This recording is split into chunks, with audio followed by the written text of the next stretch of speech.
রাজবাড়ী সদর উপজেলার আলীপুর ইউনিয়নের বারাওয়াকপুর নামক এলাকায় আজকে সকাল 8:30টার দিকে ভয়াবহ রকমের একটি সড়ক দুর্ঘটনা ঘটে। একটি মোটরসাইকেল এবং ব্যাটারি চালিত অটোরিকশার মধ্যে এই দুর্ঘটনাটি ঘটে। এলাকাবাসী যে বিষয়টা বলছিল যে বিকট একটি শব্দ তারা শুনতে পায় এবং শব্দ শুনে রাস্তায় এসে দেখে যে এখানে অনেক বড় একটি দুর্ঘটনা ঘটে গেছে। তো আমরা যে বিষয়টা দেখতে পাই এখানে যাওয়ার পর যে রাস্তার উপর প্রচুর পরিমাণে রক্ত পড়ে আছে। আপনারা এখন যাকে দেখতে পাচ্ছেন এই ব্যক্তির মোটরসাইকেল এবং একটি অটোর মধ্যে এই দুর্ঘটনাটি ঘটে।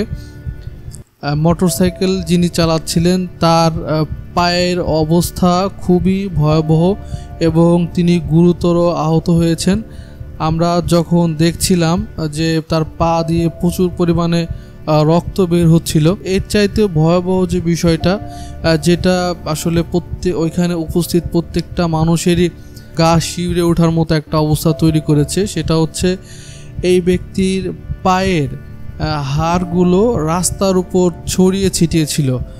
পরবর্তীতে রাস্তা থেকে এই হাড়গুলো কুড়িয়ে নিয়ে হাসপাতালের উদ্দেশ্যে রওনা দেওয়া হয়েছে।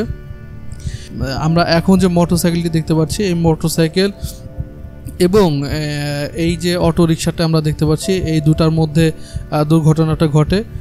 আপনারা যদি একটু লক্ষ্য করেন এখানে অটো রিকশার যে অবস্থা তাতেই বোঝা যায় যে দুর্ঘটনাটা কত ভয়াবহ রকমভাবে ঘটেছে এবং মোটরসাইকেল অবস্থাও খুবই খারাপ এবং রাস্তার দৃশ্য আমরা কিছু আপনাদেরকে দেখাতে পারছি না। এখানে রাস্তার উপরে প্রচুর পরিমাণে রক্ত ছড়িয়ে ছিটিয়ে ছিল। পরবর্তীতে এলাকাবাসী এসে সেই রক্ত রাস্তা থেকে পানি দিয়ে পরিষ্কার করতে দেখা গেছে। এইখানে আমরা দেখতে পাচ্ছি দুজন আহত ব্যক্তিকে অটোতে করে রাজবাড়ী সদর হাসপাতালে নেওয়া হচ্ছে এবং তাদের অবস্থাও খুবই আশঙ্কাজনক।